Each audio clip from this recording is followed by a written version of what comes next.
कहानी की शुरुआत में हमें एक लड़के को दिखाया जाता है जिसका नाम सेंग्यू होता है। सेंग्यू के पास ना तो कोई जॉब है और ना ही उसका कोई दोस्त है और उसके माता पिता की भी कई सालों पहले डेथ हो चुकी है। हालांकि उसकी मेन प्रॉब्लम ये है कि वो पिछले 6 महीनों से ठीक से सोया ही नहीं है, क्योंकि जब भी वो सोने की कोशिश करता है तो उसे सपनों में एक राक्षस दिखाई देता है जो उसे जान से मार देता है। आज रात सेंग्यू मेट्रो में ट्रेवल करने का सपना देख रहा होता है, तभी अचानक वही राक्षस उसके सामने आकर उसका सिर पकड़ता है और फिर मेट्रो में छेद करके उसका सिर पटरी से रगड़कर उसे मार देता है। लेकिन उसके मरते ही उसकी आंख खुल जाती है और वो फिर से कुछ लिखने का ट्राई करता है, लेकिन तभी अचानक उसका मकान मालिक दरवाजा नॉक करता है और ऐसा दिखाता है जैसे कि वो उसके लिए खाना लेकर आया हो। लेकिन सेंग्यू कमरे की खिड़की से कूदकर भाग जाता है क्योंकि उसके पास किराए के लिए पैसे नहीं थे। फिर जब सेंग्यू सड़क पर चल रहा होता है तो वो उन सभी साइकोलॉजिस्ट और डॉक्टर को याद करता है जिनसे उसने अपने सपनों के बारे में बात करी थी, लेकिन उनमें से ऐसा कोई डॉक्टर नहीं था जो सेंग्यू के सपनों को लेकर उसकी मदद कर सके। फिर वो एक फूड स्टॉल पर जाता है और एक एगलेस पैनकेक मांगता है क्योंकि अंडे वाला पैनकेक खाने के लिए उसके पास पैसे नहीं थे।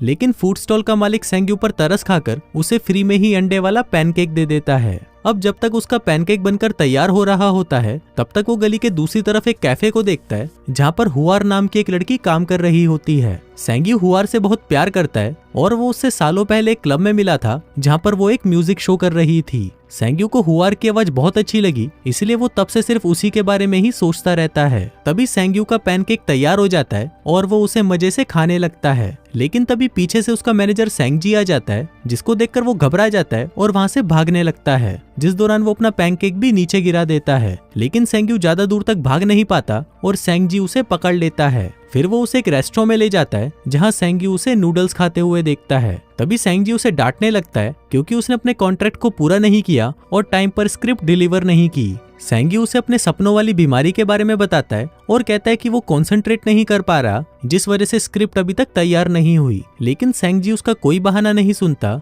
और वो उसे 10 दिनों के अंदर स्क्रिप्ट को पूरा करने का ऑर्डर दे देता है। इसके बाद सेंग्यू वापस अपने अपार्टमेंट में आता है और देखता है कि उसका सामान गेट के बाहर पड़ा है और गेट भी लॉक्ड है, जिसका मतलब उसके मकान मालिक ने उसे घर से बाहर फेंक दिया है। फिर वो रात बिताने के लिए कैफे में जाता है और अपने लैपटॉप में स्क्रिप्ट लिखने की कोशिश करता है, लेकिन बहुत ज्यादा भूख लगने की वजह से वो कुछ लिख नहीं पाता और आखिर में जाकर सो जाता है। तभी अचानक उसके पीछे वही राक्षस आ जाता है जो कि पहले भी उसके सपने में आया था। वो अपनी जंजीरों से सेंग्यू का गला दबाता है और उसका सिर टेबल पर मारता है। अब एक बार फिर अपने सपने में मरने के बाद जब वो सुबह उठता है तो उसे पता चलता है कि उसका लैपटॉप चोरी हो चुका है। अब सेंग्यू के लिए सपने और हकीकत एक जैसे हो चुके थे, इसलिए वो सेंगजी को मैसेज करता है कि अब सब कुछ खत्म हो चुका है और वो खुदकुशी कर रहा है। सेंग्यू हुआर के कैफे के सामने वाली बिल्डिंग को चुनता है और उसकी छत पर जाकर वहां से कूदने की पूरी तैयारी कर लेता है। फिर वो जैसे ही कूदने वाला होता है तभी वहां पर वो फूड स्टॉल वाला आदमी आ जाता है और उसे बचा लेता है। वो उसके साथ बैठता है और उसे खाने के लिए फ्री में पैनकेक भी देता है। फिर सेंग्यू उसे अपने सपनों के बारे में बताता है, जिस पर वो आदमी कहता है कि अब जब भी तुम वैसा सपना देखो तो तुम्हें आई एम ड्रीमिंग बोलना है,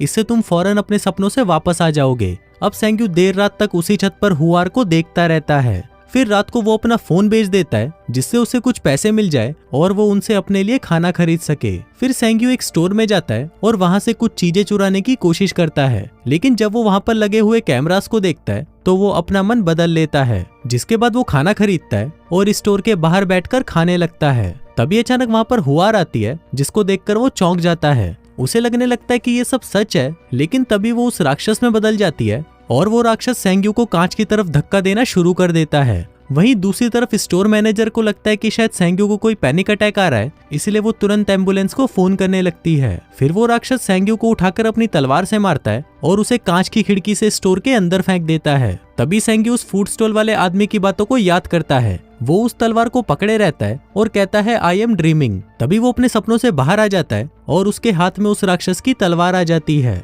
फिर सेंग्यू स्टोर मैनेजर की बुलाई हुई एम्बुलेंस के आने से पहले वहां से भाग जाता है। इसके बाद वो उस तलवार को अपने पास सुरक्षित रख के वो पूरी रात एक पार्क में बिताता है। फिर अगली सुबह वो उस तलवार को बेचने के लिए एक एंटीक शॉप में जाता है जहां सभी दुकानदार उस तलवार को खरीदने के लिए बहुत एक्साइटेड हो जाते हैं। सेंग्यू को लगने लगता है कि उसके हाथ एक बहुत ही कीमती चीज लगी है और फिर सारी दुकानों में जाने के बाद आखिर में वो एक दुकानदार से मोलभाव करके उस तलवार को 20,000 में बेच देता है। फिर सेंग्यू बिना समय गवाए उन सारे पैसों को जल्दी से खर्च करना शुरू कर देता है। वो उनसे लैपटॉप खरीदता है, 5 स्टार रेस्टोरेंट में खाना खाता है और एक फैंसी से होटल में रहता है। साथ ही सेंग्यू शेविंग करके अपना लुक भी बदल लेता है। फिर जैसे ही रात होती है वो नींद की गोलियां खा लेता है और सपना आने का इंतजार करता है। तभी उसे सपना आता है और वो अपने रूम से निकलकर बाहर कॉरिडोर में आ जाता है। फिर वो एक फ्लावर पॉट को उठाता है और कहता है आई एम ड्रीमिंग, लेकिन इससे कुछ नहीं होता। जिसके बाद वो थोड़ा और पता लगाने की कोशिश करता है, लेकिन तभी वहाँ दीवार तोड़कर वही राक्षस आ जाता है और एक सोने की कुल्हाड़ी लेकर उसका पीछा करने लगता है। राक्षस उसे कुल्हाड़ी से मारकर इधर उधर फेंकता है, जिससे उसे काफी चोटें लगती हैं।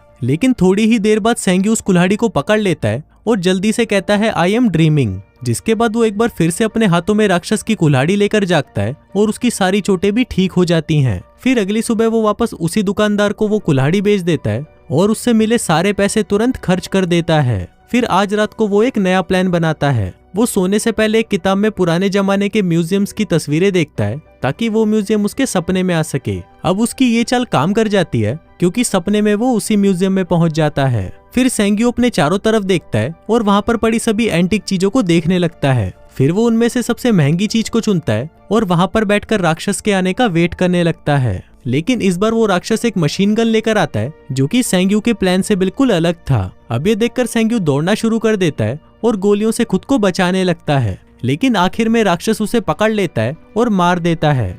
अब सेंग्यू वापस अपने होटल के बेडरूम में जागता है, लेकिन वो उस काम को अधूरा नहीं छोड़ना चाहता था, इसलिए वो जल्दी से नींद की गोलियां खाता है और वापस सपने में चला जाता है। वो फिर से दौड़ना शुरू कर देता है और इस बार वो एक लंबी छलांग लगा के दोनों एंटीक चीजों को पकड़कर तुरंत कहता है आई एम ड्रीमिंग और अपने होटल के बेडरूम में दोनों चीजों को ले आता है और अपने इस काम में कामयाब हो जाता है। अब इस बार सेंग्यू उन एंटीक्स को प्रोफेशनल एंटीक डीलर्स के पास ले जाता है ताकि वो अमीर लोगों से बिजनेस करके ज्यादा पैसे कमाए और अपना एक एम्पायर खड़ा कर सके। अब उसे उस खजाने के बदले $2 मिलियन मिलते हैं। जिसके बाद जब वो उन डीलर से मिलकर बाहर आता है तो रास्ते में उसे सेंगजी मिलता है। वो काफी गुस्से में उसके पास आता है क्योंकि उसे लग रहा था कि सेंग्यू मर चुका है। फिर सेंग्यू उसे एक आलीशान होटल में खाने के लिए इनवाइट करता है और उसके पैसे उसे वापस देता है जो सेंगजी ने उसे स्क्रिप्ट लिखने के लिए दिए थे। फिर अगले दिन सेंग्यू हुआर के कैफे में जाता है और वहाँ कॉफी ऑर्डर करने के बाद वो उससे पूछता है कि क्या वो उसे पहचानती है, लेकिन हुआर उसे पहचानने से मना कर देती है। फिर उसी रात सेंग्यू सेंगजी के साथ डिनर पर काफी ज्यादा ड्रिंक कर लेता है। सेंगजी उसकी सक्सेस का राज जानना चाहता था, इसलिए वो सेंग्यू को उसके होटल के कमरे में ले जाता है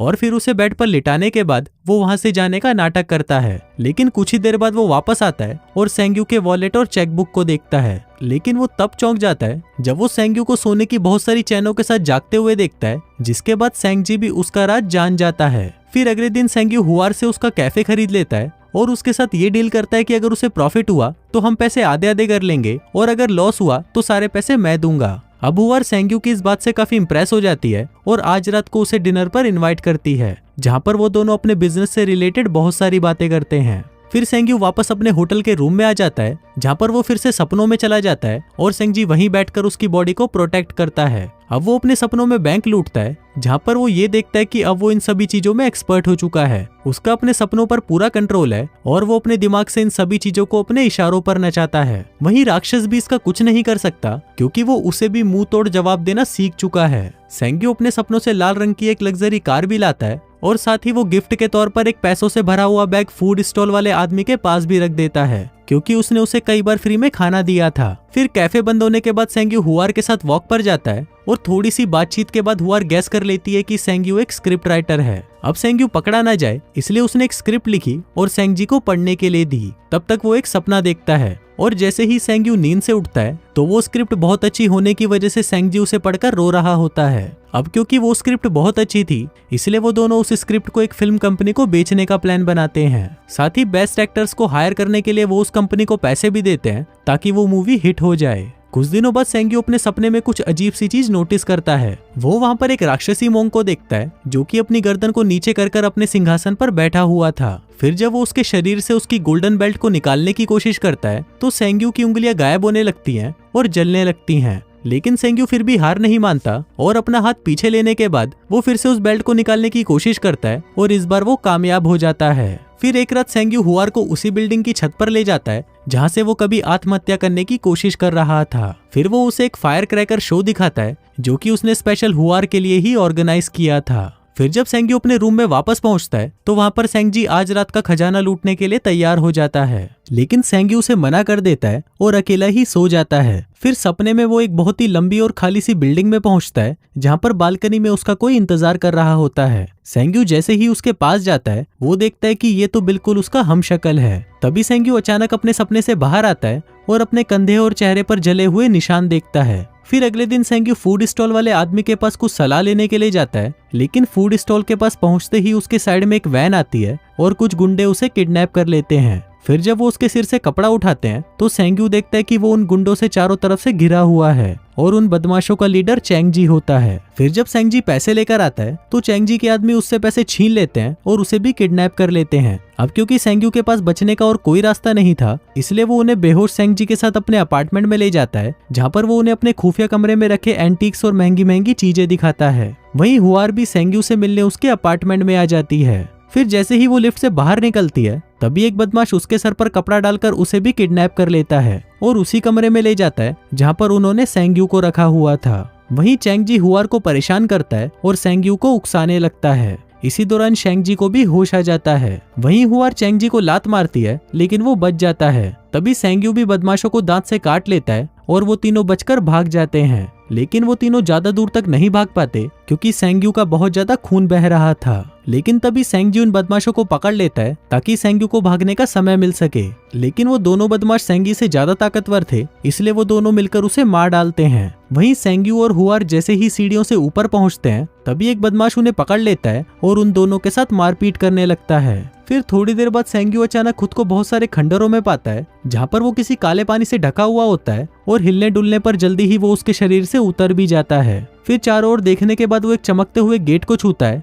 जिसमें दिखाया जाता है कि उस रात उसे स्टोर के बाहर एक एम्बुलेंस में ले जाया गया था। फिर जब ये खत्म हो जाता है तो वो वहाँ से निकलने के लिए आई एम ड्रीमिंग कहता है, लेकिन इससे कुछ नहीं होता बल्कि उसका ब्लड लॉस होने लगता है। तभी अचानक उसका शरीर बदलने लग जाता है और वो एक राक्षस बन जाता है। फिर उसके हाथ में कुल्हाड़ी आ जाती है जिससे वो उस दीवार को तोड़ने की कोशिश करता है। फिर जब वो दीवार टूट जाती है तो वो राक्षस सेंग्यू के रूम में आ जाता है। फिर वो राक्षस अपनी मशीन गन से सभी गुंडों को मार देता है, जिसके बाद वो सेंग्यू को मारने के लिए उसके पास जाता है और उसे भी मार देता है। तभी उसके मरते ही वो सभी एंटीक चीजें जो वो अपने सपनों से लाया था वो गायब होने लगती हैं, सेंग्यू के अपार्टमेंट से भी और उन सभी अमीर कलेक्टरों के घर से भी। फिर जब सेंग्यू को होश आता है तो वो खुद को वापस उसी स्टोर पर पाता है जहाँ पर हुआर राक्षस में बदल गई थी। वो देखता है कि अब तक उसके साथ जो भी हुआ वो सिर्फ एक लंबा सपना था और तब से सेंग्यू उसी स्टोर के बाहर ही सो रहा था। तभी वहाँ पर हुआर आती है और क्योंकि उसने उसे उस कॉन्सर्ट में देखा था तो वो उसे पहचान लेती है। अब उसकी हालत देखकर हुआर को उस पर दया आ जाती है तो वो उसे अपने घर में ले जाकर खाना खिलाती है। फिर जब सेंग्यू नूडल्स खा रहा होता है तो हुआर उसे बताती है कि उसने उसकी लिखी हुई स्टोरी एक मैगजीन में पढ़ी थी और उसे वो स्टोरी बहुत अच्छी लगी। कहती है कि वो स्टोरी एक बहुत ही अच्छे प्राइस में बिक सकती है और जब तक वो नहीं बिकती तब तक वो उसे अपने कैफे में काम करने की जॉब दे सकती है। अब ये सुनकर सेंग्यू टूट जाता है और रोना शुरू कर देता है। फिर कुछ दिनों बाद अपनी जिंदगी से खुश सेंग्यू खाना ऑर्डर करने के लिए जब उस फूड स्टॉल वाले आदमी के पास जाता है तो वो आदमी उसे उसके पैसों का बैग वापस देता है और उसे अपने पेट पर एक निशान दिखाता है, क्योंकि उसके पास भी वही शक्तियां हैं जो सेंग्यू के पास हैं। वो इससे बहुत कुछ कर सकता था लेकिन उसने ये नॉर्मल जिंदगी जीना ही सही समझा। अब जैसे ही सेंग्यू उसकी ये कहानी सुनता है उसे उसके पीछे अपने आखिरी सपने का खंडर दिखाई देता है और साथ ही उसे पता चलता है कि उन गुंडों को मारने वाला राक्षस अब सेंग्यू का पीछा कर रहा है। और इसी के साथ ही ये कहानी यहीं खत्म हो जाती है। तो दोस्तों आपको ये कहानी कैसी लगी मुझे नीचे कमेंट करके जरूर बताना।